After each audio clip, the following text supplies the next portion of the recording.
எழும்பூர் ரயில் நிலையம் அருகே டிக்கெட் பரிசோதகர்களின் அறை மற்றும் டெலிகம்யூனிகேஷன் அறை செயல்பட்டு வருகிறது.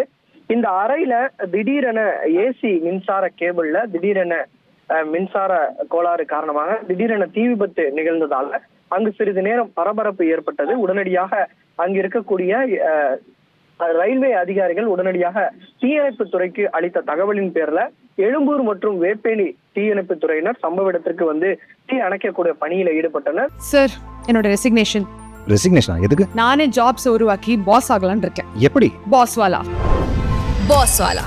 பி தி பாஸ்.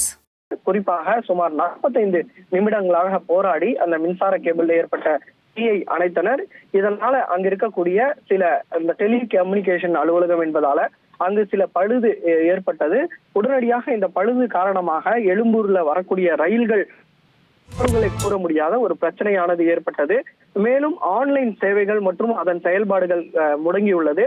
இதன் காரணமாக அங்கு சிறிது நேரம் பிரச்சனையானது நிலவி வருகிறது. குறிப்பாக இந்த டிக்கெட் எடுப்பதற்கு சிரமம் ஏற்பட்டுள்ளது பொதுமக்களுக்கு. இதனால அதனை சரி செய்யக்கூடிய பணியில அவர்கள் ஈடுபட்டு வருகின்றனர்.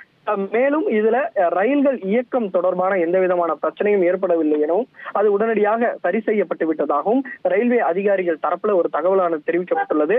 சுமார் 45 நிமிடங்களாக இந்த தீ விபத்து நிகழ்ந்ததால அங்கு பெரும் பரபரப்பு ஏற்பட்டு சிறிது போக்குவரத்து நெரிசலானும் அங்கு ஏற்பட்டதாக தெரிவிக்கப்பட்டுள்ளது. இந்த தீ விபத்து காரணமாக அந்த அறையில் இருக்கக்கூடிய ஏசி உள்ளிட்ட பொருட்கள் எரிந்து நாசமானதால அதன் சொத்துக்களின் மதிப்பு எவ்வளவு என்பது தொடர்பாகவும் இந்த தீ விபத்து ஏற்பட்டதற்கான காரணம் குறித்தும் எழும்பூர் போலீசார் தீவிரமாக விசாரணை மேற்கொண்டு வருகின்றனர்.